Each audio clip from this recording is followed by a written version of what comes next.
As you've heard, my name is Fred Leonard. Ndabwera ndi umboni wanga wa chipulumutso komanso mmene ndikukhalira ku church. I've come with my salvation testimony on how I live in church. Poyamba ndisana join mission school. Before I joined mission school, ndinakhalapo kapena ndinaphunzirapo ku Bible school kwina kwake. I also had a time to learn from another Bible school. So ndikudzera mu chimene chocho sinapezeka kuti ndimadziva kuti ndili wokwanira pa nkhani ya moyo wauzimu. Through that, I became contented that I am able to preach the word. Nditamva zakunoko ndimazipepusa koyambirira. But when I heard about this mission school, I was underrating. Ndeno nthawi yanga yoyamba nditafika malo ano. For the first time when I came here, ndinamva mawu koma ndinamva mawu mwachilendo kwambiri. I heard the word, but it was so strange to my heart. Chimene cholinga imene nacho kuti ndi join mission school. The reason and also the heart that which I had to join mission school chinali choti ndidzangonjezera pomwe ndinalekera. is that I wanted to just add a little bit where I've stopped somewhere. Yeah, chifukwa chimene pamene ndalimba mtima ndinapanga chisankho kuti ndiza join mission school. With this reason, I had the heart to go and join mission school. Ndeno ndisana join ndimabwera nthawi zina ma Sundays. Before I joined, I was coming during Sundays. Ndikabwera ndimamva mawu pang'ono. So I was able to listen to the word little by little. Zinapezeka kuti ndinamvesesa za chipulumutso pamene ndisana join mission school. Eventually, I became connected to the word, and it was before I came to mission school.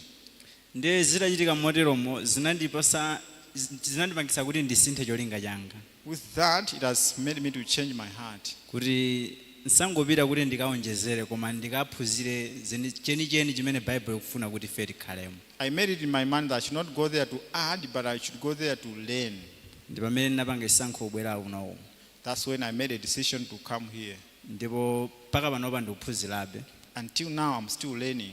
Yeah, komano moyo wokhala mu mpingo ngati chonchi. So when I see the life to live in the church like this, poyambirira ndimaolenga kuti ndovuta kwambiri chifukwa ndimagwisa ntchito maganizo anga. At first I thought it was so tough because I was using my words and my thoughts. Chifukwa si kwa ine ngati munthu ndinali munthu oti ndimakonda kupanga zimene ndikufuna ndiziyenda mmene ndingafunire nyani. Because on myself I wanted to do my things like just going out, hanging around with other people. Kubwera kunoko ngati ku church nimalinga kuti zovutabe koma. So coming here to live in church, for me it was so tough. Koma mothokozeka ndinachionabe chisomo cha Mulungu kuti chikundigwirabe mpaka nafika lero lino. But thankfully I saw that it's the grace of God that has called me to live in church until today. And kumbali ya moyo wauzimu moyo wanga ndosinthika kwambiri kusiyana ndi poyamba. About spiritual life, my heart is completely changed from despite the first days. Chifukwa poyambirira ndikamawerenga Bible ndinkangowerenga kuthupithupi kwambiri. Because when I was reading the Bible, I was just reading Bible physically.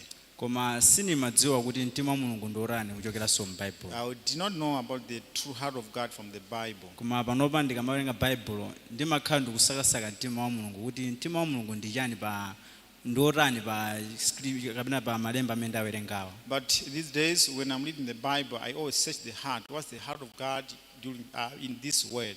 Komanso poyamba ndali munthu oti ndikakumana ndi nyengo ndimayika kwambiri maganizo anga kuti ndingathane nazo bwanji nyengo zimenezi. And when I also met problems, I put my ways and my thoughts how to fight with the issues of problems. Koma nditabwera kunoko ndinapeza mtima wina wosinthika kwambiri. But when I came here, I found a new heart. Kunoko ndakhala ndikuphunzira kuti ngati ndakumana ndi nyengo ndisamazionene kuti ndisamaone kuthekera kwanga kufuna kuthana ndi nyengozo. So when I'm here, I'm able to learn that when I meet challenges, I should not fight with my own ways, but with God. Komano Mulungu ndamene angagwire ntchito pa nyengo zanga. But let God to work on my situations. Ndiye kudzera mu chimene chocho of course ngakhale kuyambira kuzinali zondivuta. Yes, through this, even though in the first it was so difficult for me to do it. Koma pang'ono nachiona be chisomo cha Mulungu chikubwera mkati mwa mtima mwanga. But little by little, I'm able to see the grace of God coming in my heart. Kenaka kupeza kuti ndikakuma ndi nyengo basi pang'ono pang'ono ndimaziyang'ana nyengo jakutenga ndi mawu a Mulungu. Now, when I meet situations, I look that into the eyes of God. That is with the eyes of God. Pomwe poyambirira ndimakhazika kwambiri mapulani anga, maganizo anga, kuthekera kwanga. Yet in the first days, the same issues I was looking with my thoughts. Ndinali munthu woti ndikakuma ndi nyengo ndimagwedezeka kwambiri chifukwa ndimakhala ndikuzifunsa kuti ndingapange bwanji nanga ndingathane nazo bwanji. Yet when I met situations in the past days, I was shaken a lot. How to fight, how to sort out with that. Komano mothokozeka chifukwa cha kukhala mu church. But thankfully, as I am living inside church, as panopa ndikamakuma ndi nyengo sindimaziona ndekha koma ndimaona Mulungu akugwira ntchito pa nyengo zanga. so when I meet situations, I don't see with my naked eyes, but I see with the eyes of God and see God working and fight for me. Ndimudzera chimenecho chimalo moti ndikhale olephera ndimapeza kuti ndikupambana chifukwa cha Mulungu ntchito amene akuyigwirira. Yes, despite my weaknesses, I see that God is able to fight for me. Nde pa chimenecho mundilole ningowerenga nanu mavesi awiri okha kuchokera pa chapter chimodzi. So I will read one verse or two verses from one chapter in the Bible. And buku la Efeso chapter 2 verse 8 ndi 9. Ephesians chapter 2 verses 8 and 9. Verse 8 kunena kuti pakuti muli opulumutsidwa ndi chisomo chakuchita mwachikhulupiriro, ndipo ichi ndichosachokera kwa inu, chili mphatso ya Mulungu, chosachokera ku ntchito, kuti asadzitamandire munthu aliyense. Kudzera mu vesili linandizindikisa zambiri kuti ineyo pa nkhani ya chipulumutso sindikufunika kuti ndigwire ntchito. Through this verse, I got to realize that for the work of salvation, there is no need for me to work on it. Komano ntchito inagwiridwa kale ndi Mulungu kudzera mwa Yesu Khristu. But all the work is being done by God through Jesus Christ. Ndipo ndinopulumutsidwa kudzera mu chisomo chimenecho. And I'm so saved through His grace. Osati kudzera mu kuthekera kwanga. Not my abilities. Kapena kuti nzeru zanga. Or my wisdom. Kapena kuti ku mapemphero a tsiku ndi tsiku oti Mulungu andikhululukire machimo anga. Or my praises or seeking for forgiveness for every day's duty. Koma kwaukulu kuti chipulumutso chenicheni chili kudzera mu mwazi wa Yesu. But truly, true salvation is through the blood of Jesus Christ. Kudzera mu vesili Through this verse, inandizindikirisa kuti ndikuyenera kuti ndidalire chisomo basi. it made me to come to realize that I should rely upon the grace of God. Palibe imene ngachite kuti ndipulumutse moyo wanga. There is nothing that I can do to save my life. Zikomo. Thank you.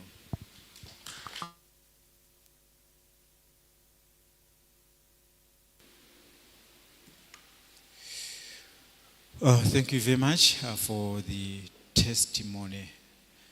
This time also we'll give praises before the Lord. For today's Sunday service, I would like to invite our praise team and also our choir to give praises before our Lord.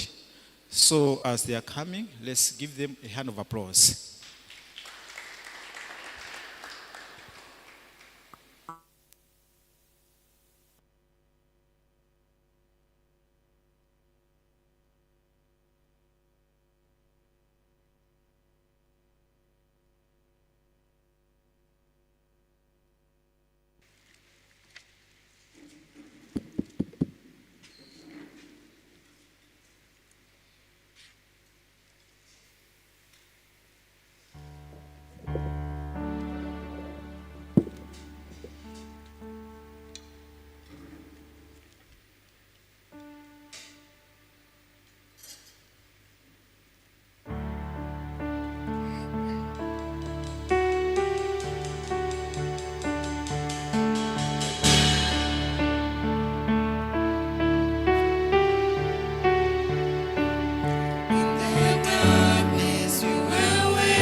Thank you very much for all the praises that they have given before our Lord.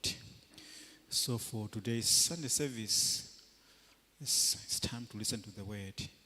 So for today, I would like to welcome our senior pastor to give us the word of God. So let's welcome our pastor for today's Sunday service message. Thank you very much.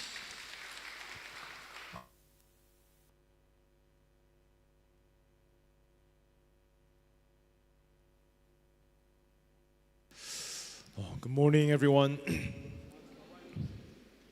Good morning, everyone. mwadzuka bwanji nonse Yes, welcome to our morning service. tikulandira mapemphero athu ammawa Our motor vehicle students, raise your hand. amene mapanga za motor vehicle makani takwezani manja Raise your hand if you're from academy. muyimike manja ngati muna academy Okay, always come here after class by 10:30. Do you understand? mudzibwera kuno mukamaliza makalasi ngati half 10 You understand? Yes. Mumvetsa. Answer me, please. muyankhe mumvetsa Okay, don't wait there. Okay. osadikira uko yayi Sorry. Yes. Because students were just waiting at the classroom, not coming. That's why. This morning, let us open to book of Genesis, chapter 27. titsegule Genesis 27 Genesis chapter 27, from verse Genesis 1 to chapter verse 27 19. kuyambira verse 1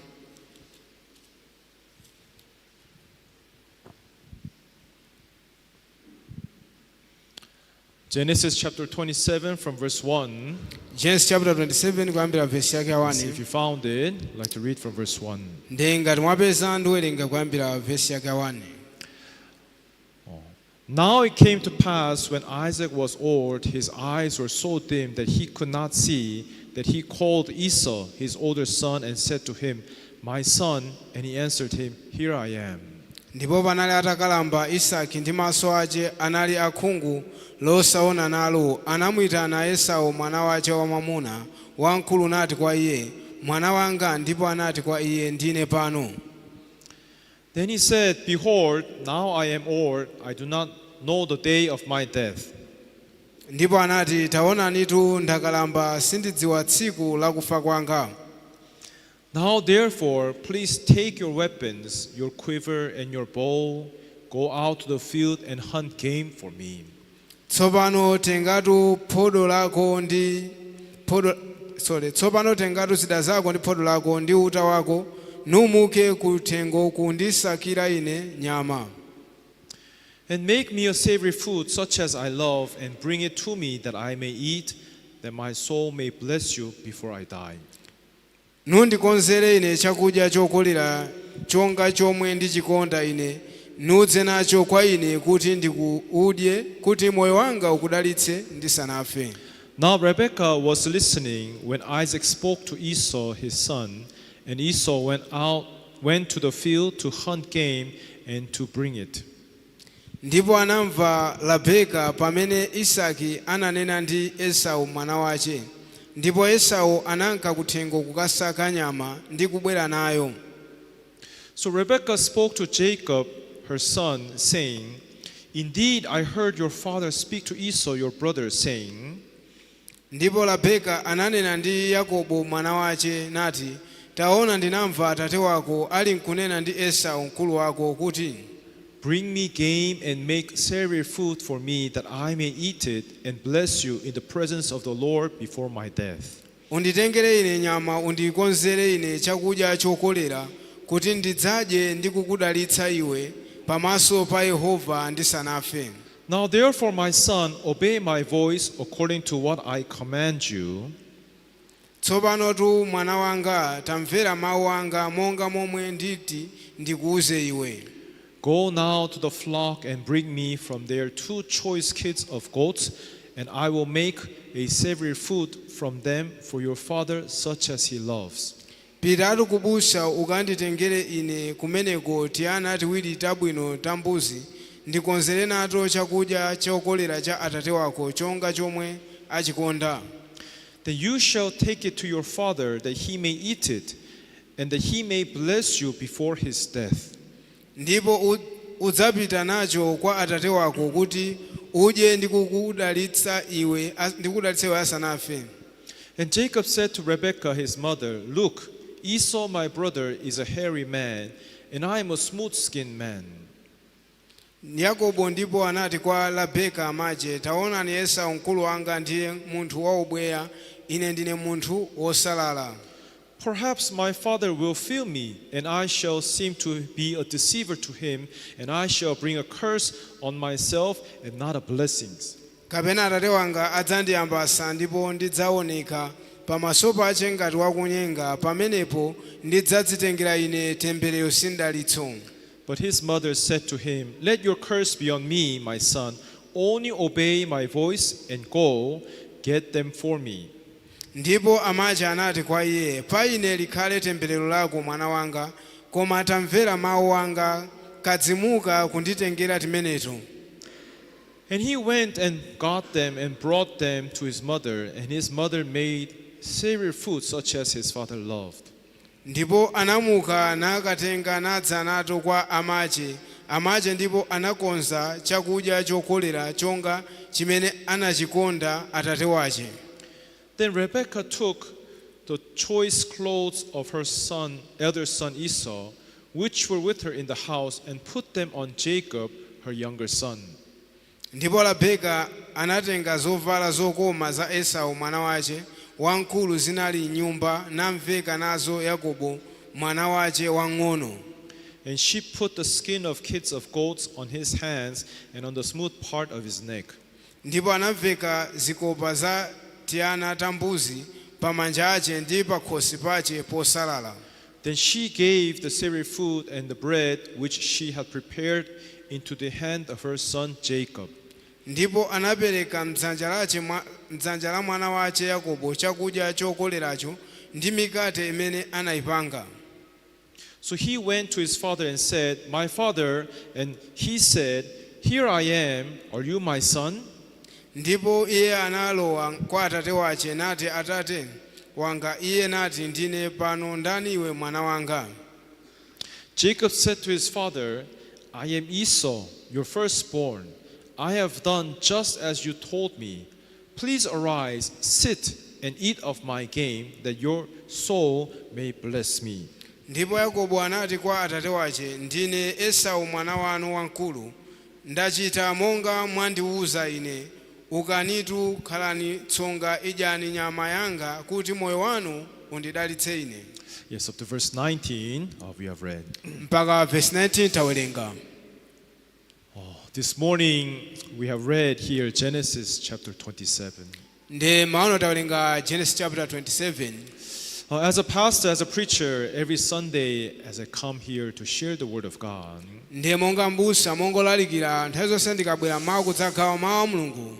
I come with the heart, how can I share this word and deliver the heart of God to our brethren? Ndiye makhoza ndingakhaye bwanji mtima umenewu ndikuwasira abale ndi alongo mtima wa Mulungu. I read the Bible, I think about it, I pray about it. Ndimawerenga Baibulo, ndimaganiza za zimenezi, ndimapemphera za zimenezi. Just within this Genesis chapter 27, Kudzera m'buku limene Genesis chapter 27, where we have read from verse 1 through 19. mmene tawerenga kuyambira verse 1 mpaka verse 19. Already here, there is all the message for the gospel, for the salvation, for the blessings for us. Pali uthenga wa chipulumutso, komanso moyo wauzimu, komanso wa ndalitso. Of course, when you just read the story, it seems like it's a story about Jacob and Esau. Ndiye tikawerenga nkhani imangooneka nkhani ngati ya Esau ndi Yakobo. But in here, God is teaching everything about our true image of human beings, Koma apa Mulungu atiphunzitsa chithunzithunzi cha ife anthu, and how one can be blessed by God. komanso mmene wina akhoza kudalitsidwira ndi Mulungu. What is the heart that we need before God? Ndiye ndi mtima wanji umene tikufunikira kuti kumbali ya Mulungu. And how can one receive this grace and blessings from God? Ndiye kodi wina angalandire bwanji chisomo ndi mdalitso umenewu pamaso pa Mulungu. Everything is inside this story. Ndiye zonse zili mu nkhani imeneyi. Do you understand, everyone? Mumvetse nonse? Do you understand? Mumvetsa?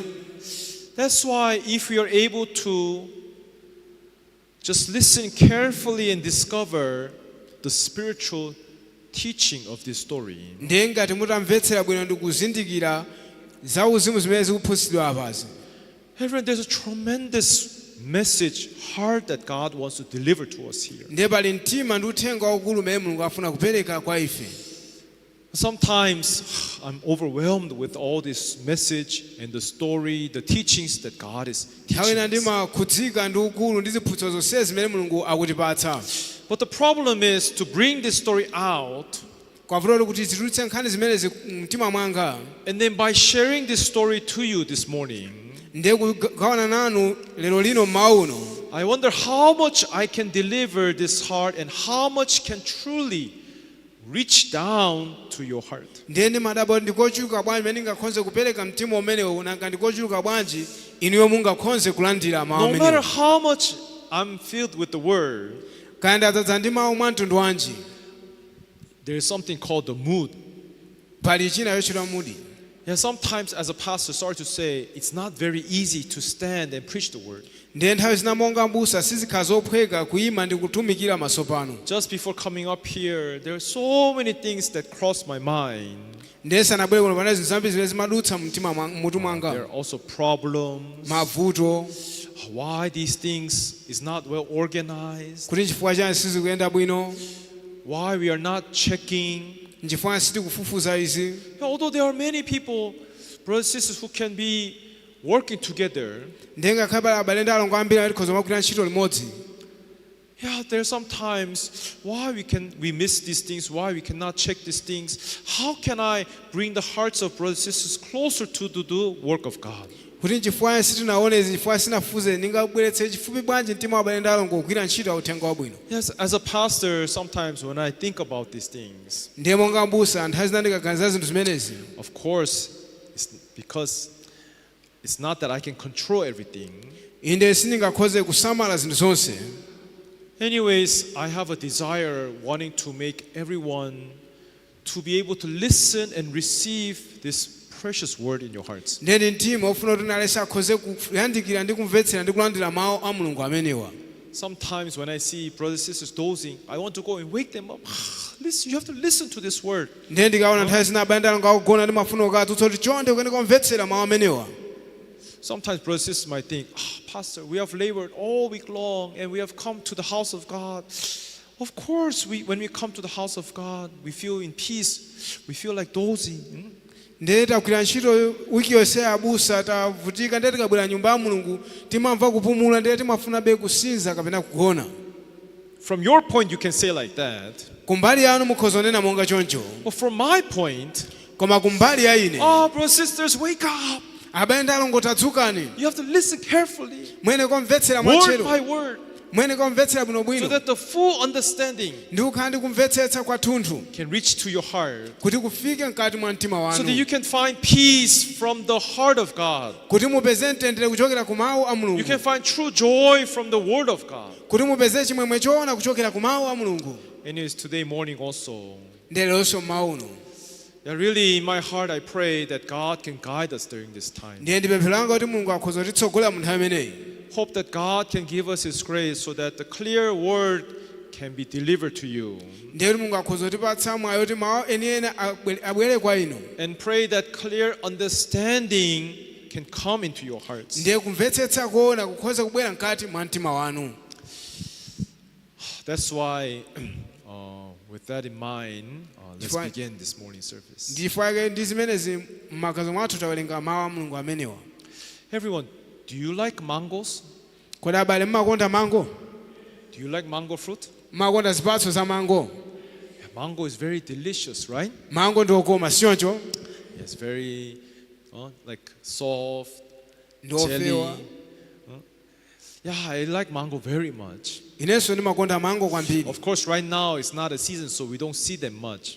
Ndiye nthawi si nthawi ya mango, ndiye mango sangaoneke kwambiri. But everyone, to eat this fruit, Koma kuti kadye chipatso chimenechi, what we have to do is that we have to take the mango seed ndiye chimene tifunira choti titenge mbewu ya and we mango, have to plant this seed in the ground. ndiye tiyene kodzala mbewu imeneyi mu nthaka. Is that right? Sioncho, Yes, although this ground looks like it's invaluable, there's no value in this ground. ndengakhe mukaona nthaka imaoneka yopanda pake, We have to plant this mango seed in the ground so that this mango seed can grow to become a tree and to bear delicious fruits. ndetene koiponya mbewu nthaka kuti mbewu imene ikhoze kumera ndi kukula ndi kubereka zipatso. Do you understand, Pastor Mike? Momvetsa abusa Mike? Yeah, this mango seed must be planted in the ground, not anywhere else. Ndi mbewu ya mango iyeneka kudzalidwa mu nthaka osati malo ena aliwonse. But let's say you want to eat more delicious mango. Koma terekeza ofuna kudya mango okoma kwambiri. How can I eat more delicious mango? Ndiye ndingadye bwanji mango okoma kwambiri? I don't know. There's a golden apple, right? Golden apple. Ndiye pali mwina malo a golide choncho. If you see, there are different kinds of apple. Ndiye pali mwina mapo zosiyana-siyana. Like there's a red apple, green apple. Pali red apple komanso green apple. And I don't know if you know, there's like a pink lady apple. Ndiye pali red apple sinzanga ndimukumudziwa. Do you know about that? Mudziwa za zimenezi? Yeah, apple have many kinds. Ndiye apples andi mitundu yambirimbiri. Even among them, there's golden apple, golden apple. Ndiye palinso golden apple imene. Everyone, does that mean that this apple was planted in the pile of gold? Ndizo golden apple amene anadzalidwa pamene pali golide wambiri. Sili choncho? Is that why it's golden apple? Nchifukwa ali apple a golide? Because you plant in the pile of gold, it's golden apple? Ndiye wamudzala pakati pa golide akhala apples a golide? No, all fruits have been planted on the ground. Ndiye zipatso zonse zimadzalidwa mu nthaka. Yes, people who liked the taste felt that this was so delicious, so sweet, so that's why they put the name golden apple. Ndi anthu amene adyapo chipatso ndipo ndi chokoma kwambiri chifukwa anatchula dzina kuti golden apple. But it does not mean that this apple seed was planted on the pile of gold. Ndiye sonozi chipatso inadzalidwa pa golide iyayi. Everyone, I don't know if there's a golden mango. Sinzanga aliponso mango a golide.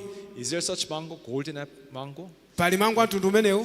I saw local mango, red mango is what? Ndimona mango Apple ena local. mango, Indian mango. Ena achindia, ena aledi. There are many names. Pali mayina ambiri. But all these fruits, where does it have to be planted? Koma zipatso zonsezi zimadzalidwa malo ake ati. Yeah, all these trees are planted in the ground. Ndiye zipatso zonsezi zimadzalidwa pa nthaka. Do you understand? Momvetsa? Yes, but because you want more delicious fruits, Chifukwa mufuna zipatso zokoma kwambiri. although we don't have gold, but let's say you have a pile of gold. Ngakhale tilibe golide ambiri uterekeze ndi mulu wa golide. But if you plant in the pile of gold, Ndiye ukadzala pakatikati pa golide ameneyi. can the mango tree grow out from the gold? Kodi mango angakule mu golide ameneyu? And can it create delicious fruits? Kodi kudzera mu golide mungapange chipatso chokoma kwambiri? No. Ayi. Everyone, God made so that the seed, it should be planted in the ground. Ndiye Mulungu anapanga kuti mbewu izidzalidwa pa nthaka. Do you understand? Momvetsa? Do you understand, everyone? Momvetse nonse? Yes, nowhere else. You cannot plant the trees in the pile of stones. Ndiye palibenso malo ena kusungadzale mtengo pakati pa miyala You iya. cannot plant trees anywhere else. It is meant to be planted on the soil in the ground. Ndiye mbewu inapangidwa isadzalidwe malo ena lonse kupatula pa nthaka. Likewise, Monga choncho, everyone, do you know the reason why God made us? kodi mumadziwa chifukwa chani Mulungu anapanga munthu? Reason why God created us? Nchifukwa chani Mulungu anatilenga? Why? Chifukwa chani? He created us so that He can just watch us from heavens. These are how people live. This is how they move around. Is that why He was curious? Kodi anatenga kuti zangono kuti mundima amakhala anthu kapena kuona makolo athu chifukwa chimene anatilengera ndi chimenecho? Every reason why God made us, Ine chifukwa imene Mulungu anatipanga ifeyo. because He wanted to plant His words inside our hearts. Chifukwa kuti amafuna adzale mawu ake mkati mwa mtima wathu. He wanted to what? Amafuna atani? Plant. Adzale. He wanted to what? Amafuna atani? Plant His word inside our hearts. Kudzala mawu ake mkati mwa mtima wathu. Everyone, word of God, Bible say it's like a seed, like a fruit seed. It's a seed. ndiye mawu a mulungu inonse ali ngati mbewu mbewu ya chipatso. Just like the seed, it has to be planted on the ground for it to grow and to bear fruits. monga mbewu iyenera kuzalidwa pa nthaka kuti imere ndi kukula ndi kubala zipatso. Word of God is like a seed which has to be planted down in our hearts. ndiye mawu a mulungu ali ngati mbewu imeneka kudzalidwa mkati mwa mtima wathu. Every Bible says inonse pamene kuti faith comes by what? chikupachitsa ndi chani? Hearing. Mbiri. Hearing the mbiri ya chani? word of God. mbiri ya mawu a mulungu. When God made this world, pamene mulungu anapanga dziko ili, and when God made us humans, pamene mulungu anatipanga ifeyo anthu, God was very excited. mulungu analokondwa kwambiri. Why was he excited? Nchifukwa chani analokondwa? If these people, only if they listen to my word, ndi anthu awa ngati angamvetsere ku mawu anga, and once this word becomes planted inside their hearts, ndiye ngati mawu amene angabwere mkati mwawo, these words will give joy to the people. ndiye mawu amene adzabweretsa chimwemwe kwa anthu, These words will give peace to the people. ndiye mawu adzabweretsa mtendere kwa anthu, These words will change the minds of the people. ndiye mawu adzasintha malingaliro a anthu, These words will grow bigger and bigger inside the hearts of people. ndiye mawu adzakula ndi kukula mkati mwa mitima ya anthu, These words will change the lives of the people. ndiye mawu adzasintha mitima ya anthu. I want these words to be planted inside the hearts of men and ndiye people. ndikufuna mawu amenewo adzalidwe m'mitima ya anthu. Do you understand? Mumvetsa? Do you understand? Mumvetsa? Everyone, that is the main purpose why God made us. ndi chifukwa cheniche chimene mulungu anatilengera ifeyo. That's why as we come to church, ndi pamene tikubwera ku tchalichi, what is the most important part of our service? ndiye mbali yofunika kwambiri ya service yathu ndi chani? Is none other but to listen to the word of God. palibenso china kupatula kumvetsera mawu a mulungu. Amen. Amen. Amen. Amen. Yes, it's a time where we can receive the word inside our hearts. ndiye ndi nthawi imene tikhoza kulandira mawu mkati mwa mtima wathu.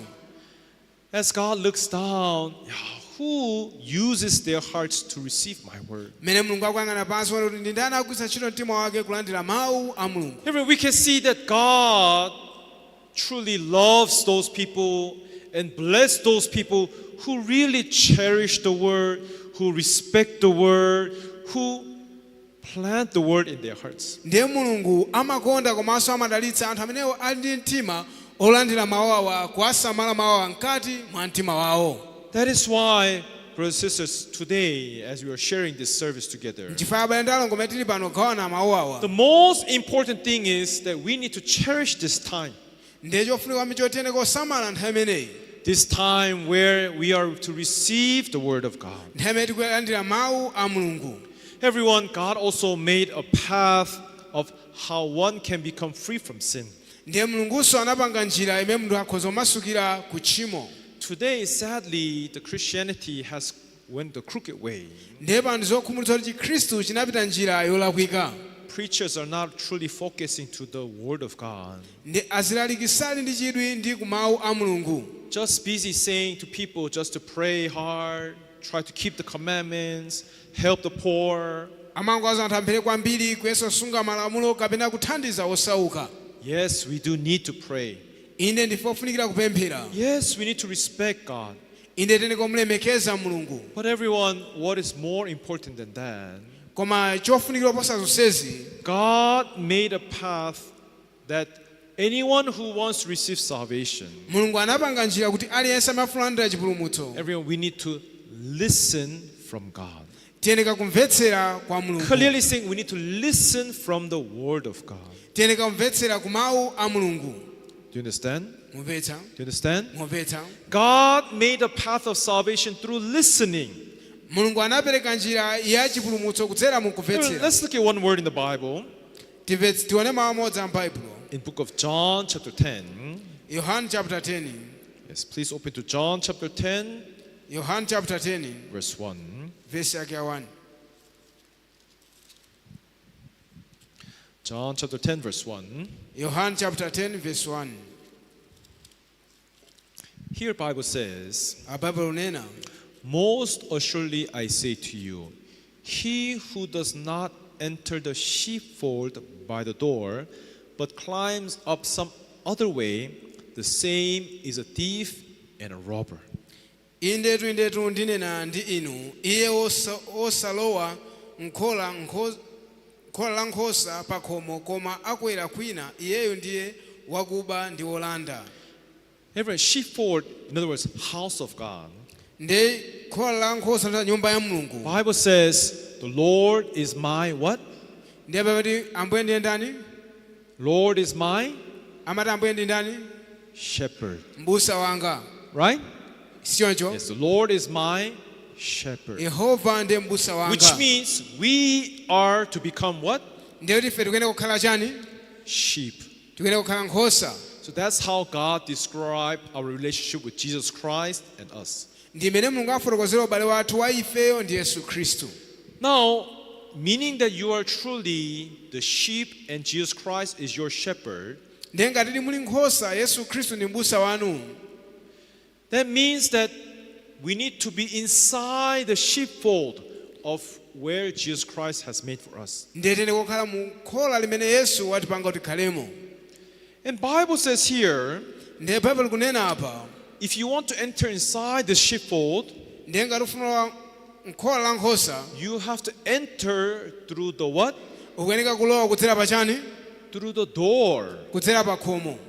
But because you have a strong desire that you want to go inside the sheepfold, Ndiye fuwa ndi chilako chachi ufuna kulowa mu khola limeneli, if you climb up another way, let's say for example you try to jump over the fence, ndiye tekeza kukwerera mbali ina ukufuna kudumpha mpanda, or you try to use another method to go inside the sheepfold, ndiye ufuna kugwiritsa ntchito njira ina kufuna kulowa menemo. Bible says you're a thief Ndiye Bible ndiye wakuba, and you're a robber. ndiye olanda. Do you understand, everyone? Mumvetse nonse. So going inside the sheepfold is very important. Ndiye kulowa nkhola limeneli ndikofunikira kwambiri. In other words, Mawu ena, being saved is very important. kukhala opulumutsidwa ndizofunikira kwambiri. But what we need to learn, Koma chimene tiyenera kuphunzira, how you are to be saved. kuti kodi mmene ungapulumutsidwe ndi motani. How can you go inside the sheepfold? That method is also very, very important. Mmene ungalowere mu kholamo njira imene ndiyofunikira kwambiri. Do you understand, everyone? Mumvetsa inonse. Do you understand? Mumvetsa. So if you don't know this way, Ndiye ngati sudziwa zimene njira then imeneyi, try to just climb over. Oh, I want to be blessed. I want to go inside the sheepfold. Why don't you let me in? I want to go in. Just because you want to go in, ndifuna kulowa bwanji simukundula chifukwa tifuna kulowa ndiye kulowera pamwamba mobera. you follow another way. Ndiye upeza njira yako. Or you try to jump in. Kapena wangolumphiramo. Then everyone, Bible says, no, you are not my sheep. You are thief and a robber. Ndiye pamene siwe nkhosa yanga, ndiye wakuba komanso olanda. Let's see your verse 2. Tione verse yake ya 2. So this is what Bible explains. Izi zimene Bible ikukamba. But he who enters by the door is the shepherd of the sheep. Koma iye wakulowa pa khomo ndiye mbusa wa nkhosa. Verse 3. Verse 3. To him the doorkeeper opens, and the sheep, what does it say? The sheep Ndiye Bible yani nkhosa hear his voice. zimamva mawu ake. The sheep what? Nkhosa zimatani? Hear Zimamva his voice. mawu ake.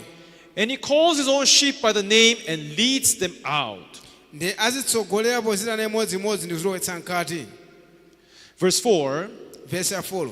When he brings out his own sheep, he goes before them, and the sheep follow him, for they know his voice.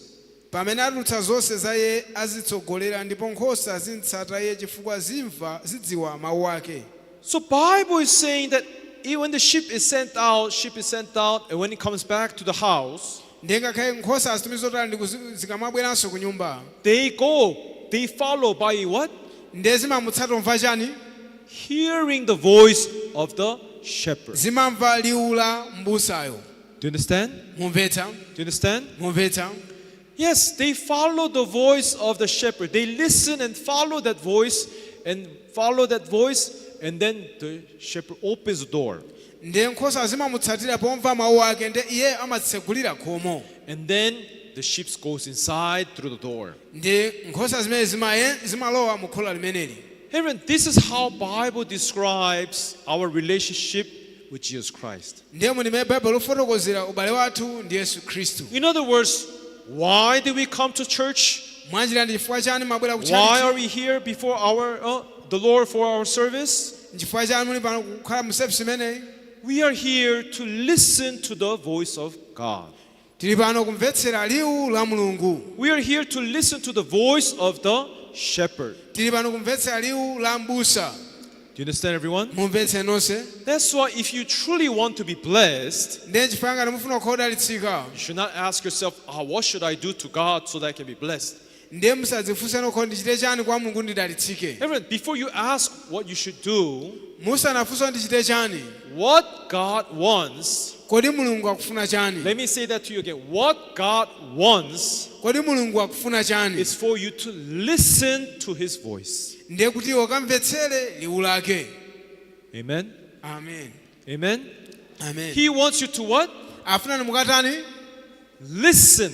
mukamvetsere. Listen to his voice. mukamvetsere liwu lake. Everyone, many people think, what should I do to be saved? anthu ambiri amagaza kuti ndipange chani kuti ndipulumutsidwe. Bible says pamanena kuti you have to listen. uyenera kumvetsera. Listening in following the voice of God. In other words, following the word of God. kumvetsera ndi kutsatira mawu a Mulungu It can lead us to true salvation. zikhoza kutitsogolera ku chipulumutso choona. That's why God wants to use the word of God. Nchifukwa Mulungu afuna kugwiritsa ntchito mawu a Mulungu. And while you're listening, ndiye pamene mukumvetsera, now as you listen, there are things that it fits to your heart, things that does not fit to your heart. ndiye pamene mukumvetsera pa zimene zimagwirizana ndi mtima wanu ndi zimene sizigwirizana ndi mtima wanu. But what truly God wants to see from us ndiye chimene Mulungu afuna kuona kwa ife is to listen. ndi kumvetsera. And when something is not matching to our heart, ndiye pamene china chisagwirizana ndi mtima wathu, people who can throw away their thoughts, anthu amene akhoza kutaya maganizo people awo, who can throw away their understandings, anthu akhoza kutaya kumvetsetsa kwawo and who can follow yet the voice of God. ndi kutsatirabe liwu la Mulungu. Even in that way, God has put true blessings, ndiye munjira imeneyo Mulungu ali dalitso oona pa and God iwo. has put true salvation there. Mulungu ali chipulumutso choona mwa iwo. That's why God says being born again, ndiye pamene mukhalabwera in other words, mwatsopano being saved, being free from sin, kuti upulumutsidwe ukhala umasuka ku tchimo. God uses this tool, ndiye Mulungu amagwiritsa ntchito chida chake which is word of God. chimene chili mawu a Mulungu. Let's look at one more word here. tione mawu ena apa. 1 Peter chapter 1, Petro oyamba chapter 1 verse 23. verse 23. Yeah, what does Bible say? Bible neno ti chani? 1 Peter chapter 1, verse 23. Petro oyamba chapter 1 verse 23. Yes. Let's read all together. tiwerenge tonse limodzi. Okay, are you ready? Mwakonzeka? Our motor vehicle academy students, are you ready? Azathu amoto aveko mwakonzeka uko? Oh, I'm going to look carefully at your mouth, okay? ndiona mosamala Whether pakamwa you read or pano. not. Okay, ready? Tikonzeke? Begin. Tiyambe. Having been born again, not of corruptible seed, but incorruptible, through the word of God, which lives and abides forever. inu amene munabadwanso osati ndi mbewu yofeka komatu yosawola mwa mawu a Mulungu amoyo ndi wokhalitsa. Every Bible says being born again, it's not through the corruptible seed. pakuti kubadwa mwatsopano sikudzera mu mbewu yofoka. Now, which means Bible is warning us. mwanjira Bible kutichenjeza. There is something that can corrupt your salvation. pali china chimene chikhoza kusokoneza chipulumutso chanu. Not corrupt, mislead you so that you cannot be saved. mwachita kukusokonezani kuti musapulumutsidwe. But there is a material, that tool that God uses, which is incorruptible. Ndiye pali chileme mungakhoza kugwiritsa ntchito chimene ndi chosawola. What does the Bible say that material is, that tool that God uses, which is incorruptible? Ndiye Baibulo lichani za chida chimene ndi chosawonongeka. Bible say that that tool, that material is what? Ndiye Baibulo li chileme ndi chani? God uses Mungakugwiritsa ntchito chani? Word of God. Mawu a Mulungu. God uses what? Mungakugwiritsa ntchito chani? God uses what? Mungakugwiritsa ntchito chani? The Word of God. Mawu a Mulungu. Being born again. Kubadwa mwatsopano. You notice what this means, that being born again Mwanjira zilanda zoti kubadwa is mwatsopano through Word of God. ndi kudzera mawu a Mulungu. Repeat after me, please. Mubwereze kunditsatira ine. Being born again. It's through Word of God. Yes, then what do you do with the Word of God? Ndiye muchita chani ndi mawu a Mulungu? Yes, if you want to receive the Word, you have to what? Listen. Ngati ufuna kulandira mawu eneka kumvera choyamba. Isn't that right? Sichoncho. But many people do not want to listen. Koma anthu ambiri safuna kumvera. Many people want to act, Anthu ambiri afuna kuchita, behave, kupanga khalidwe, show something, do something. kuonetsa china chake kapena kuchitapo kanthu. That's why if you see here the next verse, Ndiye mukaona apa. 1 Peter chapter 1 verse 24, Petro yamba chapter 1 verse 24. Bible says something about us. Bible kukamba china chake chokhudza ife. Even this verse 24, let's read all together. Ndiye tiwerenge verse 24 tonse limodzi. Ready? Tikonzeke, Begin. tiyambe. Because all flesh is as grass, and all the glory of man as the flower of the grass withers and its flowers falls away. Popeza anthu onse akunga udzu ndi ulemerero wawo onse unga duwa la udzu. Udzu ungofota ndi duwa lache lingogwa. Everyone, Bible says we humans, our flesh is like what? Ndiye akuti ife anthu thupi lathu ngati chani? Grass. Ngati udzu. And the glory of men.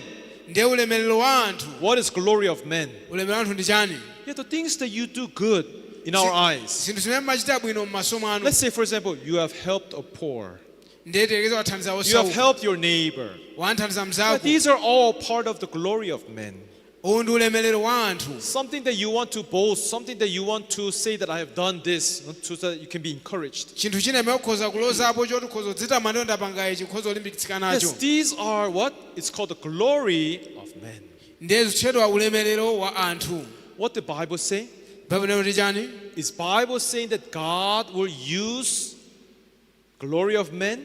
Kodi Baibulo kuti Mulungu adzagwiritsa ntchito ulemerero wa anthu? Would God use humans' strength and effort? Kodi Mulungu adzagwiritsa ntchito mphamvu za anthu ndi kulimbikira kwa anthu? God is saying no. Mulungu akuti ayi. Why? Chifukwa chani? Our efforts Kulimbikira kwathu and the good deeds, the good things that we do, the glory of men, ndiye ndi zabwino zimene timachita zimene ulemerero wa anthu they are like grass and flowers. zili ngati maluwa komanso maudzu. Problem to these things, Kuchokera mu zinthu zimenezi they fade away zimawola kapena and they wither zimafota. away. Zimafota.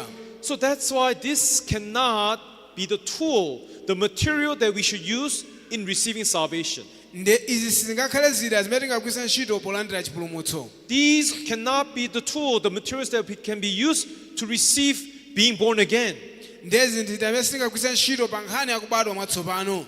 Do you understand? Mumvetsa? Do you understand, everyone? Mumvetsa nonse? God will not look at your actions, your strength, your power. God will not look anything that comes out from flesh. Ndiye Mulungu sadzangana mphamvu zanu kuthekera kwanu kapena chilichonse chochokera mwa inu. Bible is saying God would use what? Baibulo Mulungu adzagwiritsa ntchito chani? Word of God. Mawu a Mulungu. So the thing is, Ndiye nkhani yakuti who will listen to the word of God? ndi ndani angamvetsere mawu a Mulungu? Who is the one who will forsake his ways, his thoughts, although he does not understand? Ndi ndani amene angateye maganizo ake ndi njira zake ngakhale Who is the asakumvetsera? one who will receive the word?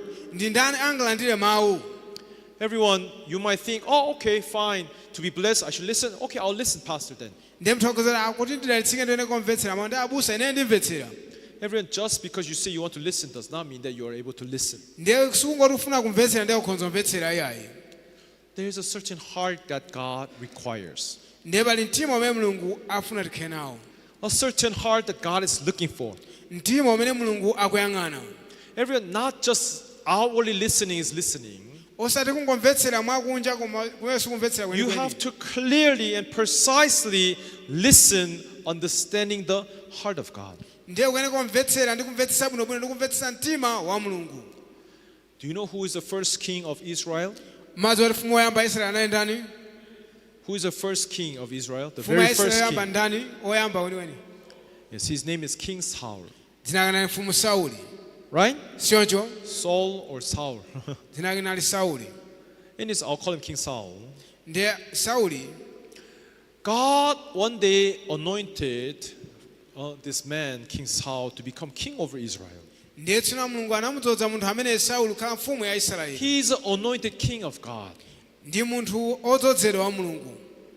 But one day, Koma tsiku lina God had to forsake this king. ndiye mulungu anayenera kumtaya munthu ameneyo. Throw away, reject him. Mwanjira ina anamukana. Bible tells us why God had to reject this king. Ndiye mulungu afotokoza chifukwa chani anakana mfumu imeneyi. What has happened? Chimene chinachitika ndi chani? He was a king of Israel, Anali mfumu ya Israeli. and there was a strong enemy whose enemies against the Israel tribe. Ndiye panali ndani wamkulu amene ndani wamkulu wa Israeli. That tribe name was Amalekites. Ndiye adani amenewa anali mtundu umene anali Amaleki. Yes, this tribe, they mock God, they mock Israel, they cursed at Israel. Ndiye anthu amene amanyoza mulungu, amanyoza Israeli, amatukwana They Israeli. always tried to fight with Israel to destroy Israel. Ndiye nthawi zonse amamenya nkhondo kulimbana ndi Israeli kuti agonjetse Israeli. So one day, God commanded King Saul, Ndiye tsono mulungu analamulira Sauli, you should go and fight with Amalekites. upite ukamenyane ndi Amaleki. And you should go and utterly destroy everything in the Amalekites. Ndiye upite ukaononge chilichonse chimene chili ku Amaleki. This was the commandment of God. Unali ulamuliro wa mulungu. So Saul, King Saul, he took his sword, his armors, Ndiye Sauli anatenga mkondo wake komanso zida zake. and the people of Israel gathered together and they went out to fight the war. Ndiye Aisraeli anasonkhana pamodzi kupita ukamenya nkhondo. And result of fighting, Ndiye zotsatira za kumenyana kumeneku, Israel defeated the Amalekites. ndi Aisraeli anagonjetsa Amaleki. They destroyed them. Ndi anaawononga.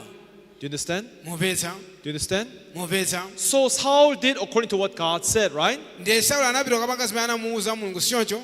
Right? Sioncho? But as they were one by one destroying the Amalekites, Pamene amanonga Amaleki mmodzi ndi mmodzi, one thought came up. ndiye ganizo limodzi linabwera. Yo, we have won the war. Tapambana nkhondo. What a wonderful thing. Oh, what a blessings to our Israel people. Ndi chiyani kuwapatira bwanji ndi tsola likulu bwanji ku Israeli. So don't we have to give our service to God, to glorify God for helping us to win this victory? Kodi sinoye kumlemekeza mulungu pontamanda pazazi kuti mawatichitira Oh yes, that would be very nice. ndi ganizo labwino kwambiri. So then if we want to have service, worship God, what do we need? Ndiye ngati tifuna mlemekeze mulungu, mulungu angafune chani? We need offerings for God. Ndiye tifunika chopereka kwa mulungu. Do you understand? Mumvetsa? We need what? Tifunikira chani? Offerings. Zopereka. So God's whenever you have service, sacrifice to God, they will take an ox, a cow, or goat or lamb. These are three main things which they will use to offer to God. Ndiye akamapanga chopereka kwa mulungu amatenga ng'ombe kapena mbuzi kapena nkhosa. Izi ndi zitatu zimene zimakonda kugwiritsidwa ntchito. Do you understand? Mumvetsa? So that's why as they're going about fighting and they have won the war, they have utterly destroyed all the Amalekites. Ndiye amapita kumenya nkhondo, kupambana nkhondo ndi kuwononga Amaleki onse. But suddenly one thought came up. Ndiye ganizo limodzi linabwera. Where should we find the offerings then? Ndiye zoperekazo tingazitenge kuti? When they look around Ataona pozungulira among the Amalek people, mkati mwa anthu a Amaleki, there were ox that are looking very big, very fat, very healthy. ndiye panalinso ng'ombe zimene zimaoneka zonenepa zazikulu komanso zathanzi. Oh, there are also sheep, goats, which are very fat. ndiye panalinso mbuzi kapena nkhosa zimene zinali zonenepanso. So Israel people were thinking, yeah, these oxes and cattle, yeah, these looks very nice, very fat. Huh? Ndiye samakoza ng'ombe zimene zili nkhosa zimene zobwino zikuonekanso zabwino kwambiri. And they're very clean. Very clean. Ndiye zoti zoyera. Yeah, then we should use these offerings to offer to God. Ndiye tene kugwiritsa ntchito zimene zingati nsembe yopereka kwa Yeah, Mulungu. God likes us to glorify Him, so why don't we use these offerings, the cattle which we found from among Amalekites? Ndiye Mulungu amakonda kuti zimutamanda, ndiye bwati agwiritsa ntchito ng'ombe zimene ndi mbuzi zimene zimene tapeza kwa Amaleki. Do you understand what's happening? Mumvetsa zimene zikuchitika? Do you understand? Mumvetsa? So instead of destroying the cattle, Ndiye mamuona nga zonse ng'ombe it's zimenezi. not that they want to take for themselves. Suti amafuna kutenga ng'ombe zikuti They akapindulira have zokha. decided to offer this to God. Akazopereka zimenezi kwa Mulungu. So they went and then they saved them, spared them, Ndiye anazitenga ndi kuzisamala kuzisunga. because they were happy that they had won the war. Chifukwa nokonda kuti apambana nkhondo imeneyi. But God sends a messenger to Saul. Ndiye Mulungu anatumiza uthenga kwa Sauli. That messenger's name was Prophet Samuel, Ndiye anatumiza uthenga kudzera kwa munthu wotchedwa Samueli. not Pastor Samuel Kim. Osati abusa Samueli Prophet kimwe. Samuel in those Koma days. mneneri Samueli. Understand? Mumvetsa? And then go and deliver this message to Saul the king. Ndiye upite ndi uthenga umene ukapereke kwa Sauli. What was the message that God sent through Prophet Samuel?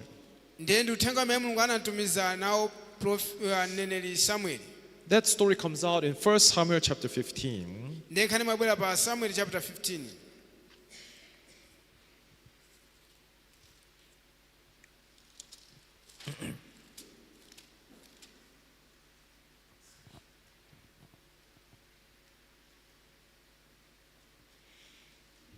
Let's see from verse 20. Tuone verse 20. Let's see from verse 18. Tuone kuyambira verse 18. Now the Lord sent you on a mission and said, go and utterly destroy the sinners, the Amalekites, fight against them until they are consumed. Ndipo Yehova anakutumani ulendo kuti muka nuwononge konse Amaleki akuchita zoyipawo nuwaponyane nawo kufikira atatha. Yes, like I said, God sent the mission to destroy the Amalekites, right? Monga nali Mulungu anatuma kuwononga Amaleki, sichoncho? Is that right? Sichoncho? Yes, verse 19. Verse 19. Samuel is speaking. Ndiye Samuel akuyankhula. Why then did you not obey the voice of the Lord? Nchifukwa ninji tsono simunamvera mawu a Yehova. Why did you not listen? Nchifukwa simunamvera. Why did you swoop down on the spoil and do evil in the sight of the Lord? Koma munathamangira zowawanya ndi kuchita choyipa pamaso pa Yehova. You have done evil. Mwachita zoyipa. Verse 20. Verse 20. And Saul said to Samuel, but I have obeyed the voice of the Lord. Ndipo Sauli ananena ndi Samueli, koma ndinamvera mawu a I have Yehova. obeyed. Ndamvera. What do you mean I did not obey? I Utanzoti obeyed. sinamvere. Ndamvera ineyo. So he explains, in gone to the mission on which the Lord sent me and brought back Agag, king of Amalek, I have utterly destroyed the Amalekites. Ndipo ndinayenda njira Yehova anandituma ine ndipo ndinabwera naye Agagi mfumu ya Amaleki ndi Amaleki ndinawawononga konsekonse. God did not say, bring Agag. Mulungu sanakamboti ukabwere ndi Agagi. He said, destroy him. Anati uwononge zonse. But what did Saul do? Ndiye Sauli anapanga chani? He brought him. Anabweretsa. Have you ever thought about why he brought? Ndiye nchifukwa anabweretsa? Because it's his enemy. Chifukwa ndi ndani wake.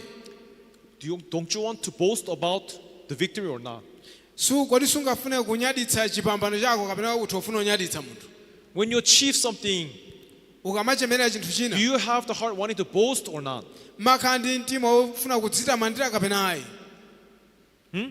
Makhala nawo? You have, right? Muli nawo ndi choncho eti? Yeah, I won this prize. Ndawina mphotho iyi. Especially you have an opponent who you fought with and you won the prize. Ndiye khomalimbana ndi wina wake ndiye wawina mphotho. Then, don't you want to show off or not? Ndiye umafuna kuonetsa kapena sufuna Ha kuonetsa? ha ha ha, I won, I defeated you.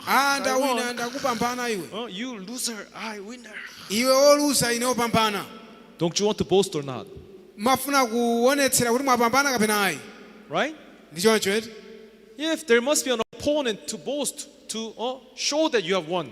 ndiye mafuna kuonetsera chipambano chanu kudzera mwa ndani amene muli naye. Why did he spare Agag? Ndi chifukwa chani anasunga Agagi? It makes him to feel good, Kuti proud adzisangalatse of himself. kuti adzilemekezeka. Do you understand? Mumvetsa? Secondly, Chachiwiri, he spared the spoils.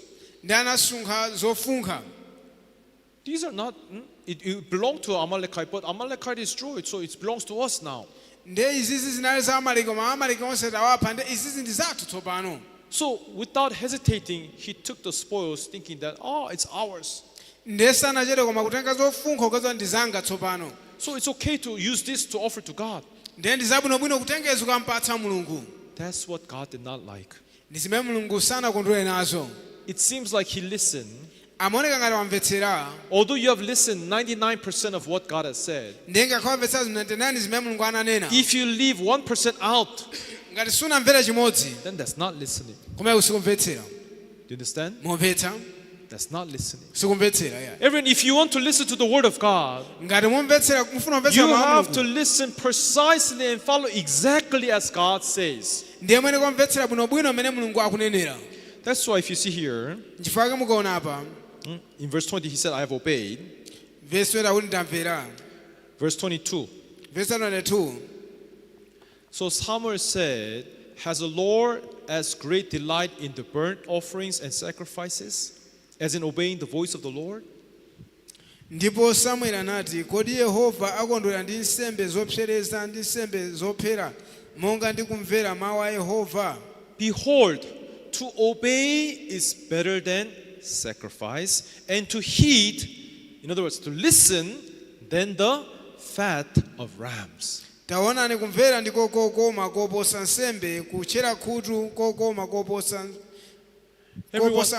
mafuta a nkhosa zamphongo. What does the Bible say? Bible lili chani? Do you think the Lord has great delight in burnt offering and sacrifice as in obeying the voice of the Lord? Mukuganiza Mulungu akondwera ndi nsembe zopsereza ndi nsembe zosiyanasiyana kuposa kumvera mawu a Mulungu? Do you think that God wants to hear your praises and your worshiping? Do you think that is more important than listening to the word of God? Mukuganiza Mulungu afuna kumva kulambira kwanu kapena kulemekeza kwanu koposa kumvera mawu a Mulungu? Everyone, what God wants most above all things Ndiye zimene Mulungu akufuna koposa zinthu zonse is for us to listen, heed the voice of God, listen to his words. nkoti ife tikakhoze kumvera ndi kumvetsera mawu a Mulungu. Although you don't understand, Ndiye ngakhale simukumvetsa, although you like praising better, ndiye ngakhale mukuganiza ndi zabwino kwambiri although kuposa you izo. might think that practices, worshipings, or praises is better for worship, Ndiye ngakhale mukuganiza zochitachita zanu mapembedzo anu ndi matamando anu ofunikira kwambiri. Bible is saying, I delight. God is saying, I delight in obeying my voice. Ndiye Mulungu akuti ndazikana zimenezo ngati simumvera mawu anga. Listening is better. Ndiye kumvera ndikofunikira kwambiri. Amen. Amen. Amen. Amen. That's why in our church, N'chifukwa mu mpingo wathu uno we put this time to listen to the word of God as the most precious and important time. timayika nthawi imene mvetsera mawu a Mulungu ngati nthawi yofunikira kwambiri. When God looks down at us, Pamene Mulungu akuyang'ana pansi kwa ife, who used their heart to listen to the word of God? kodi ndi ndani amene akugwiritsa ntchito mtima wake Which kumvetsera mawu a church Mulungu? uses their heart to share the word, to preach the word, and to listen to the word of God? Ndi mpingo ukugwiritsa ntchito nthawi yake kulalikira ndi kuphunzitsa mawu a Mulungu ndi kumvera mawu a Mulungu. God said, I delight in people who listens to my voice. Ndiye Mulungu andimakondwera ndi anthu amene amvera mawu anga. This is better than any kinds of sacrifice. Izi ndi zoposa nsembe zonse. In other words, this sacrifice was a form of a practice for the service for in those days in Israel. Ndiye zopereka zimene zinali zinthu zimene akugwiritsa ntchito potamanda Mulungu mbuyo mu Of Israeli. course, nowadays we don't give sacrifice like this inside Jesus Christ because There He must- was the sacrifice for us. Ndiye sitiperekanso nsembe chifukwa Yesu anaperekedwa kale m'malo mwa ife. You know that, right? Madziwa zimenezi. Jesus Christ became the Lamb of God and became the sacrifice on behalf for us before God. Ndiye Yesu anakhala mwana wankhosa anaperekedwa ngati nsembe m'malo mwa ife tonse. Unlike the ox and sheep, we don't ask God to die every day. Ndiye sitipemphanso kwa Mulungu ali kudzera mu ng'ombe He kapena dies for nkhosa. our sins once and for all. Ndiye analetsa machimo athu kamodzi So kunatha. that sin offering was done 2,000 years ago for the sin of the world. ndiye nsembe yauchimo imene inachitika zaka 2000 zapitazo chifukwa cha tchimo la dziko Now lapansi. what we do in service to God is that we listen to what God has done for us. Masiku ano chimene timachita ndi kumvera mawu amene Mulungu We use akuyankhula. our heart to listen, Ndiye kugwiritsa ntchito mtima wathu to kumvetsera heed the voice of God. kuti timve mawu a Mulungu. God delights in that. Ndiye Mulungu amakondwera mu zimenezo. But instead of listening to the word of God, Ndiye malo momvetsera mawu a if you Mulungu. take this service to just practicing, Ndiye ukatenga nthawi just praising, kumangopanga khalidwe lake kapena then that kuyimbira. becomes just idolship. Ndiye zimakhala ngati kupembedza mafano. Understand? Mumvetsa? If word of God is missing in the service, Ndiye ngati mawu a Mulungu akupetsa mu if a word of God is missing in the middle of the service, ngati mawu a Mulungu sakupezeka mu utumiki, that service is just idolship. ndiye utumiki ene ndi wachabe. Let's see here kupembedza mafano. in verse 23. Tione verse 23. For rebellion is as a sin of witchcraft, and stubbornness is as iniquity and idolatry. Because you have rejected the word of the Lord, he has also rejected you from being king. Pakuti kupanduka kuli ngati choyipa chakuchita nyanga ndi mtima waliuma uli ngati kupembedza milungu yachabe ndi maula. Popeza inu munakana mawu a Yehova, ine Yesu akaniza inu kuti musakhalenso mfumu. So everyone, God delights in obeying, listening and obeying his voice. Mulungu akondwera ndi kumvetsera komanso kumvera mawu a Mulungu. Not for you to do something for God. Osati kwene kuchitira Mulungu china chake ayi. Do you understand? Mumvetsa? Do you understand? Mumvetsa? Do you clearly understand what I'm saying? Mumvetsa bwino zimene ndikunena? Now today we read Genesis chapter 27. Ndero linga Genesis chapter 27. There's two young men here who are seeking for blessings. Pala anyamata awiri amene akufuna alandire madalitso apa. The first child name is Esau, Oyambayo ndi Esau. and the second child name is what? Ndiye wachiwiri ndi ndani? Jacob. Yakobo. Many people don't look deeply in the Bible to understand this story. Anthu ambiri sayang'ana mozama m'Baibulo kuti amvetse nkhani zimenezi. Bible clearly says Baibulo linena mwachindunji, God has commanded Mulungu alamulira the older to serve the younger. wamkulu adzatumikira wang'ono. Who is the older brother here? Ndiye wamkulu ndi ndani apa? Esau. Esau. Who is the younger brother? Wang'ono ndani? Jacob.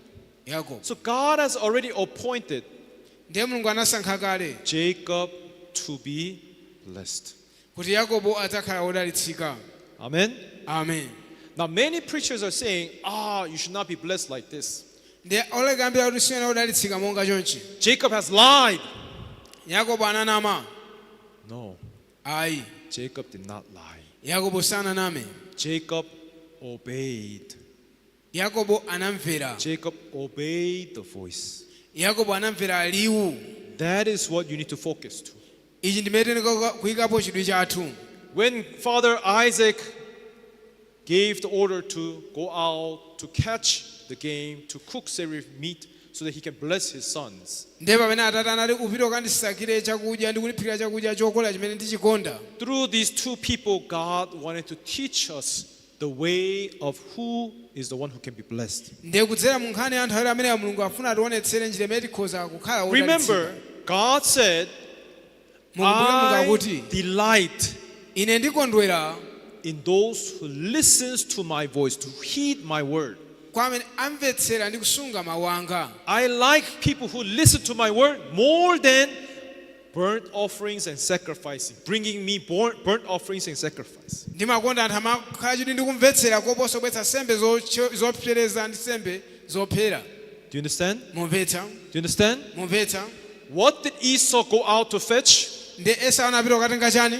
Esau went out to fetch for offerings to give. Anapita kukatenga nsembe kuti apereke. With his own talent, Ndi luso lake, with his own skills, ndi ubwino wa kuthekera he wanted to kwake. hunt down the game, Ndiye anapita kuti make the savory food such as he loves, ndi anakapha his father loves, chakudya chokola chimene atataka and he wanted to present this to his father ndi amafuna adzachipereke kwa bambo so that he ake can be blessed. kuti akhoze kudalitsidwa. Everyone, that is whose work? Ndiye imene ntchito ya ndani nonse? Whose effort? Ndi kulimbikira kwa ndani kumeneko? It's his own Esau's work and his own effort. Ndiye ndi ntchito ya Esau ndi kulimbikira kwa Esau. Is that right? Sioncho? Bible says if you want to go into the sheepfold, pakuti ngati ufuna kupita mkhola la nkhosa Can you climb over another way? ndiye ukhoza kudzera njira ina ndikupita kumeneko No. ayi If you climb another way, that is a thief and a what?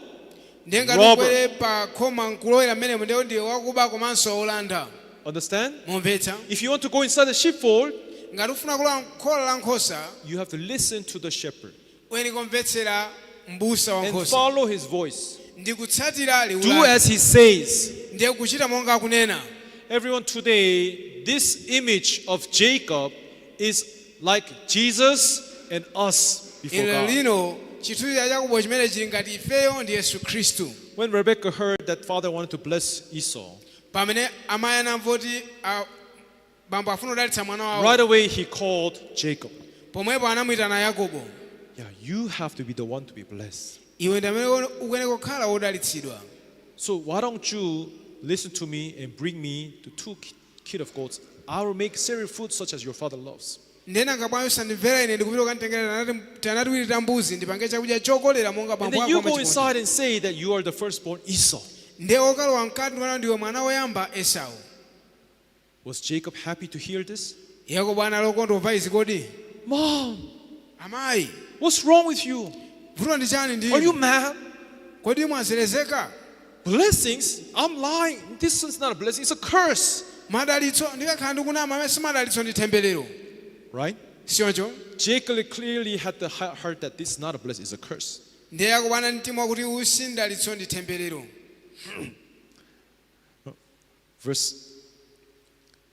Verse 12. Genesis Genesis chapter 27, 12. verse 12.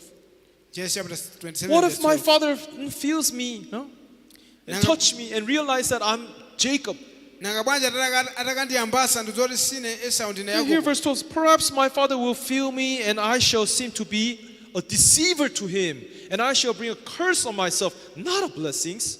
Kapena atate wanga adzandiyambasa ndipo ndidzaoneka pamaso pake ngati wakunyenga pamenepo ndidzadzitengera ine temberero si ndalitso. Everyone, today, sadly, many people go to church. Lero nomwe okhumudwitsa anthu ambiri amapita ku Sadly, tchalichi. many people pray very hard, sincerely. Anthu ambiri amapereka modzipereka molimbika.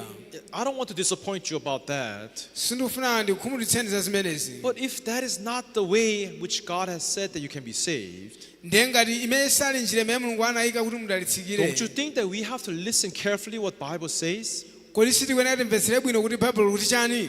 Right? Sioncho? Did God said to Saul, bring good spoils so that you worship me? I want to see you glorifying me. I want you to serve me. Kodi Mulungu anati kwa Saulo ndibweretsere zopereka zabwino ndikuone iwe ukundilemekeza ndikuone iwe ukundilambira ukundipatsa ulemerero wonse. Is that why God sent Saul to destroy the Amalekites? Kodi ndi chifukwa chake Mulungu anamutuma Saulo akaononge Amaleki To bring the good spoils to offer to God, to worship God? kukabweretsa zowawanya zabwino kuti ampembedze Mulungu nazo? No, his blessings comes those who listens. Ndiye ndalitso amabwera kwa amene amvetsera. Although you might not understand, Ndiye ngakhale although it osamvetsetsa might be different from your ways and thoughts, ngakhale zikhala zosiyana ndi njira zako ndi maganizo ako. listening is what God delights. Kumvetsera ndi kumene Mulungu akondwera nako. More than sacrifice, more than burnt offerings. Koposa nsembe zopsereza. Do you understand? Mumvetsa? And that strict rules of God, that guidance of God is the same in this story. Ndiye njira imene ya Mulungu ndilongosomera la Mulungu ndiyakali chimodzimodzi mu nkhani imene m'Baibulo. Mother asks Jacob, Ndi amayi anafunsa Yakobo. verse 13. Verse 13. But his mother said, let your curse be on who? Ndi amayi lola temberero likhale pa ndani? Let your curse be on who? Lola temberero likhale pa ndani? Let your curse be on me. Lola temberero lako likhale pa ine. Turn that curse upon me. Temberero limenelo libwere kwa ine. And my son, Mwana wanga, your job, ntchito yako don't think about lying. Don't think about is this right or wrong. That's not your job. ndiyo sakhaza kuti zikhala bwanji kapena zikhala bwanji chonchi imene si ntchito yako yayi. Your job, Ntchito yako only obey my voice. ungomvera mawu anga. Only what? Ungotani? Only obey my voice. Ungomvera mawu anga. Amen. Amen. What was Saul's job? Ndiye ntchito ya Sauli inali yotani? Only to obey the voice of God. Kungomvera mawu a Mulungu. But why did he not obey? nchifukwa sanamvere His heart was focused to obey, or his heart was focused to give sacrifice offerings to God? kodi mtima wake unachidwi ndi kumvera kapena unachidwi ndi kupereka nsembe zopsereza pamaso pa Mulungu? Where did Saul put his focus? Kodi chidwi chake Sauli anayika kuti? In obeying or give offerings to God? Kumvera kapena kupereka nsembe? King Saul, Mfumu Sauli, where was his focus? chidwi chake chinali pati? To give Kupereka chani? or to listen? Kupereka kapena kumvetsera? Yeah, his focus was to give offerings to God. Ndiye mtima wake unayika chidwi kupereka nsembe kwa Mulungu. Do you understand? Mumvetsa? Here same. Chimodzimodzi apo. Where is Esau's focus? Mtima wa Esau uli kuti chidwi chake? To give. Kuti apereke. To savory food such as Father loves, so he can Chakudya be blessed. chokoma chimene abambo ake achikonda. Kuwapereka. But why did God decide to bless Jacob then? Ndi chifukwa chani Mulungu anaganiza zondalitsa Yakobo? His focus was what? Chidwi cha Yakobo chinali chani? Rebecca said, Rebeka ananena kuti turn your curse upon me. temberero lako likhale pa ine. God is saying, trust me. Ndiye mukakhulupirira ine. If Jesus Christ was standing here and he was preaching a message to us, Ndiye ngakhale Yesu anakhali pano kulalika uthenga umene kwa ife lero lino. yes, we can only believe that he will say the same. Ndiye ife nayankhula anakanena chimodzimodzi. Yeah, more than offerings, more than praying and worshiping, you need to listen to me. Ndiye koposa zopereka koposa mapemphero anu mvetserani kwa ine. Father God, he delights in listening his words. Mulungu akondwera ndi kumvetsera mawu a Mulungu amenewo. Don't focus on what you will do, how you worship God, how you give unto God. Listen first. Musakhale ndi kuti muchita chani kapena mupereka chani. God Choyamba delights in people who listens to him. Mulungu amakhala chidwi ndi anthu amene akumvetsera kwa iyeyo. Although you might not understand, listen. Ndiye ngakhale sakumvetsa umvetsere. Wouldn't Jesus say it like that? Kodi Yesu sanakakamba choncho? Right? Sichoncho. Why? You don't think it's gonna work? Mukaza zinakatheka ndi ziti. Why? You need to offer something to God? Mukhaniza kuti mwene kwapereka chinaye kwa Mulungu. What your body tickles, you have to do something for God? Ndiye ufuna utenge chinaye kuchoka pathu lako kupereka kwa Mulungu. Listen to me. Umvetsere kwa iyeyo.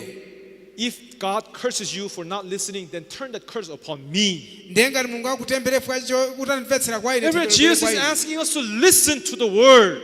Yesu akutifunsa tikamvetsere ku mawu a Mulungu. How many people truly come to church to listen to the word of God? Ndi anthu angati amene ndi kumpingo kudzamvetsera mawu a Mulungu. Everyone, God made a path. Ndiye Mulungu anapanga God njira. made a way for one to receive true salvation. Kuti munthu angalandire bwanji chipulumutso choona? That is by listening to the word of God. Omwe ndi kudzera mu kumvetsera mawu a Mulungu. Being born again, it's by the seed, which is incorruptible, word of God. Ndiye kubwera mwatsopano kudzera mu mbewu imene ndi yosawola amene ali mawu a Mulungu. Amen.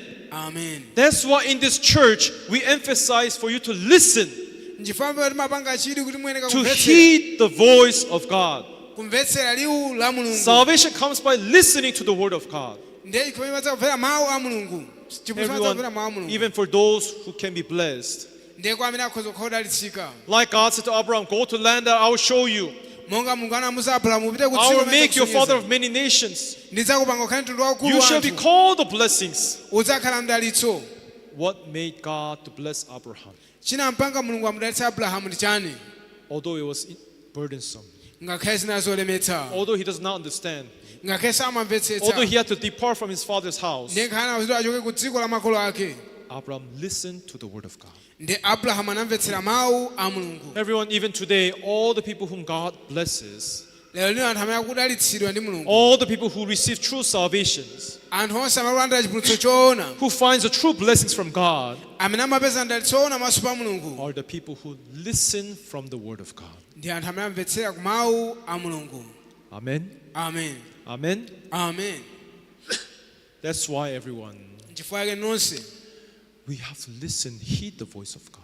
tiyeneka kumvetsera ndi kumvetsetsa mawu a That's what Mulungu. exactly Jacob has done.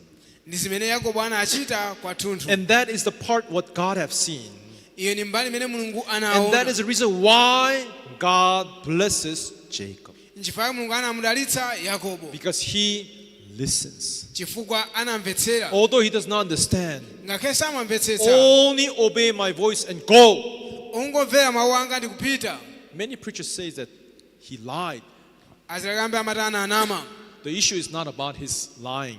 sikuti nkhani ndikunama He iyayi clearly knew that this was not right. amadziwa singatheke izi But the main focus is not whether it's right or wrong.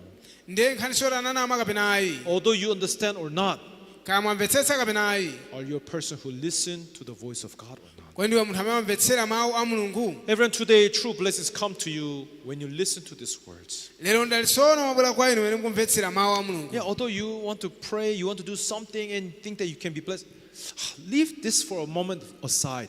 ndiye ngakhala ufuna kupemphera ufuna kuchita zinthu zina kuti zinthu zimene ndisiyeke Let's pambali put our focus in listening to the word for a moment. ndiye ndichite chiti kumvetsera mawu a mulungu Then surely God's grace and blessings will be upon you. ndiye ndalitso wa mulungu ndi chisomo cha mulungu chidzakhala pa ine Do you understand? mumvetsa Do you understand? mumvetse nonse Yes, if you think, would this God really bless me? Turn that curse upon me, Bible says. kuti kodi mulungu kuti andalitsa sitembereredwa temberero mulike kwa mulungu Here, Bible kutero. Rebecca signifies Jesus Christ. ndiye kwa iye amene ali yesu khristu machimo She is athu saying, turn that curse upon me. ndiye yesu akuti temberero limene likhale pa For ine you, koma kwa iwe only obey my voice. ungomvera mawu anga We believe that true salvation can come from listening to the word of God. ndikhole chipulumutso choona chimabwera pakumvetsera mawu a mulungu Amen. amen That's why, brothers and sisters, we need to listen. nchifukwa kabanda kutenika kumvetsera And also, true blessings come by following the word of God. ndiyeso ndalitsoona mabwera pakutsatira mawu a I hope mulungu that we put our hearts to listen to the word and following the word of God. ndiye kupatika mtima wathu onse kumvetsera ndi kutsatira mawu a mulungu Although you do not understand, ndiye ngakhale musamvetse just like how Jacob monga ngati yakobo listened to his mother mene anamvetsera kwa mayi and ake followed his mother. ndi kutsatira mayi ake Bible is showing us that this is the path of one who can enter inside God's house. ndiye baibulo linatsa kuti ndi mtima wa munthu amene akhoza kulowa mdziko la Don't mulungu try to climb over another way. musesere kudzera njira Let us ina all follow God in respecting God by listening to the word of God.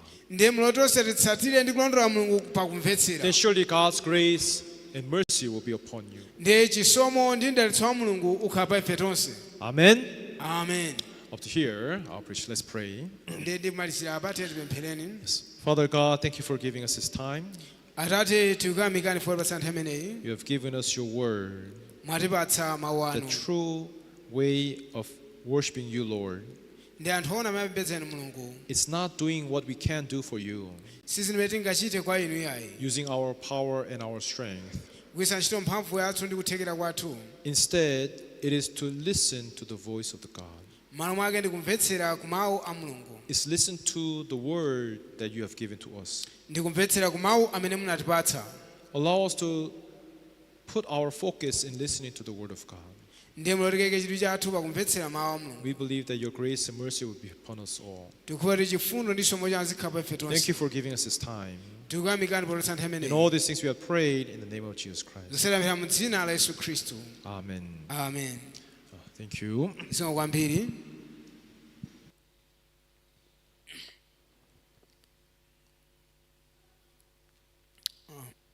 ndikhopa tamvetsera bwineri abusa afotokoza kuti monga mbewu imadzalidwa mu nthaka chomwechonso mawu a mulungu amadzalidwa mu mtima mwathu koposa ntchito zathu zabwino koposa mapemphero athu koposa kuyimbira mulungu chimene mulungu akufuna kuti atipatse ndi mawu ake ndiye mulungu anayikiza mawu akewo kuti akhale njira yachipulumutso kusonyeza kuti munthu amene angapulumutsidwe ndi munthu amene wamvetsera ndi kulandira mawu a mulungu mkati mwa mtima wake komanso munthu amene mulungu angamudalitse ndi mulungu amene ali ndi mawu a mulungu mkati mwa mtima wake kotero kuti tiseke chidwi chathu pa chilichonse kaya kutumikira kwathu kaya kupembedza kwathu koma tiyike chidwi chathu kuti ndikumvetsera mawu a mulungu ndi kuwalandira ndi kukhulupirira monga Sauli atatumidwa malo motsatira zimene mulungu anamuwuza anakatengako zina zimene amaona ndi zabwino mulungu anamuchotsa pa ufumu koma ngakhale Yakobo amaona ndi zovuta amaona kuti ndikalandira temberero koma anangolandira mawu amayi ake posasamalira nyengo zimene zinamuzungulira chomwechonso Efeso tikuyenera kulandira mawu a mulungu ngakhale mawu a mulungu akutsutsana ndi zimene tikuona ndi maso athu anthu amenewo ndi amene mulungu akhoza kuwadalitsa ndi kuwagwiritsa ntchito ndikupoti muwiki imeneyi imene tikupitiriza moyo wathu tikakhala ndi chidwi ndi mawu a Mulungu. Zikomo kwambiri. Nthawi ino tikhala nthawi yachopereka, so